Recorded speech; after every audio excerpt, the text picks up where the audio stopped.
see. We're good. We're good. So hi. Just want to say hi. How's everyone doing today? Can you hear me? Yes. Does it need to be closer? That's better. Yeah.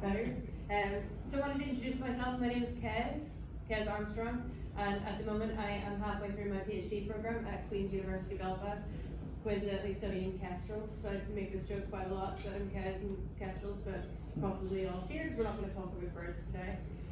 So I'm one of the older alumni here. I'm 33 years old, so I was born in 1986, right in the middle of the conflict in Northern Ireland. But it means that I am the same age as the Friends Forever program, so I think that's quite nice to have it come along here. Friends Forever for me was the very first time that I was on an airplane at 15 years old. It was the first time that I was traveling abroad to go absolutely anywhere. It was the very first time that I was traveling anywhere alone without my family.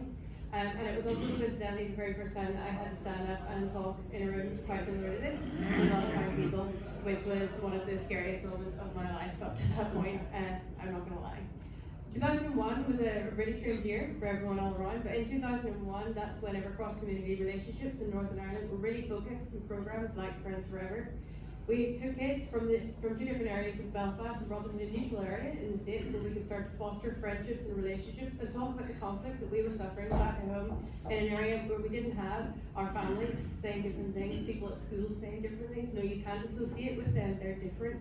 And it was the first time for me that really happened. It was also a time without social media, without Facebook, without mobile phones. So I can remember trying frantically to find a shop that sold an international phone card that I could plug into a phone so that I could phone home to tell my mom that I was okay.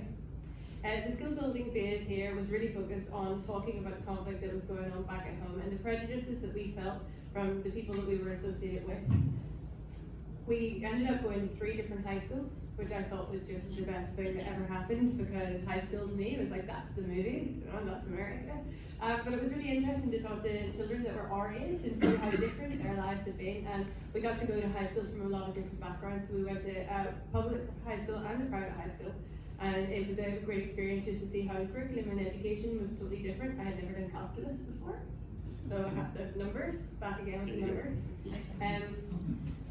But it was a really difficult time to be here as well. So 2001 in Northern Ireland, we were only 3 years post the Good Friday Agreement, which is the agreement that meant that for the first time we were going to have a government in Northern Ireland that wasn't Westminster, that wasn't in the UK, and it was a government that was going to be made up of both sides of the community.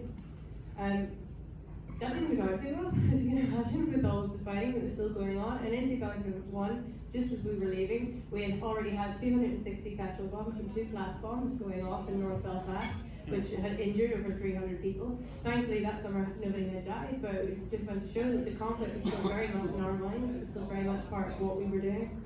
And we were travelling from our everyday conflict to a country that had just reeled from the aftermath of the single most deadliest terrorist attack to ever hit human history, which was 9/11, because we were here in October 2001, just a few short weeks after that happened.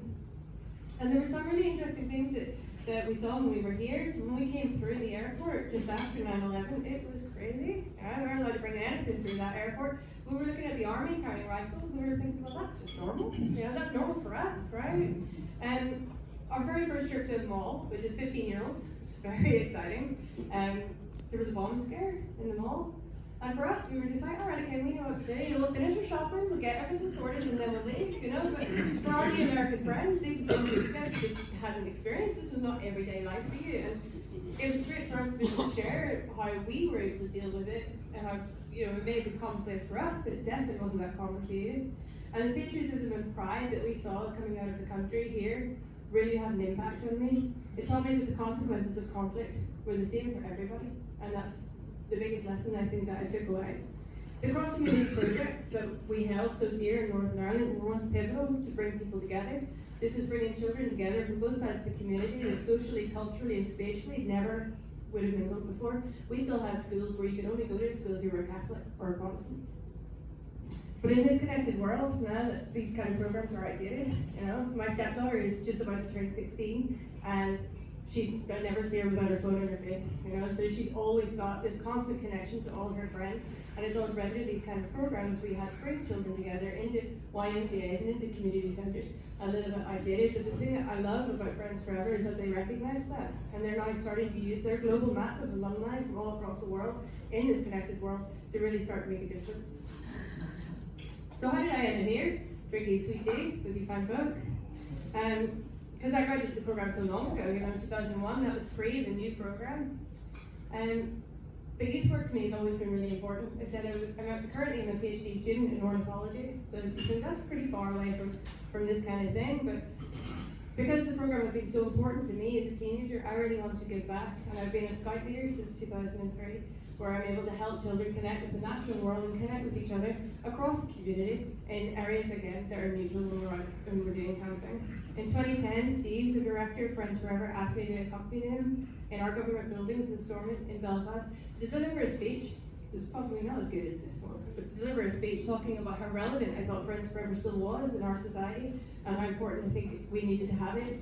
And in 2014, I got a job as a zookeeper, which meant that unfortunately my rota completely changed in my life. I was just given over to looking after all of my animals, so I wasn't actually able to continue any of that work. And it really affected me. That was 5 years where I was just so busy that I wasn't able to do the thing that I really love, which is talking to people about programs like this that make me happy. But it kind of all changed last year when I was offered my PhD program, because now I have the flexibility to be able to do these kinds of things. Outside of the fieldwork season, I can work wherever I want. That's great. As long as I've got a laptop with me, I can go wherever I need to be. And I reconnected with the program just a couple of weeks ago with the aim of coming on as a team leader for some of the teams that will be coming over to America or maybe going to Israel to try and start to give back.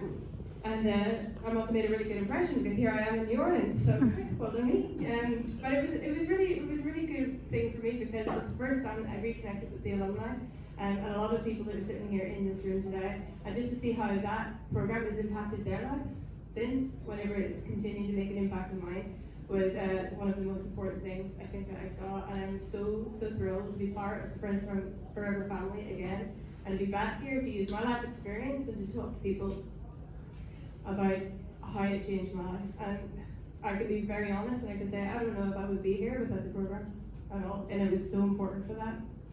There's still a lot of work to do in our post-conflict Northern Ireland. There's still segregation in our schools, there's still segregation in our community, but we are starting to work together, and I think that the youth today especially are going to be the brightest future that we have. Your continued support for Friends Forever is vital, so please don't ever stop supporting us because we really do need it and it does make a difference. Thank you.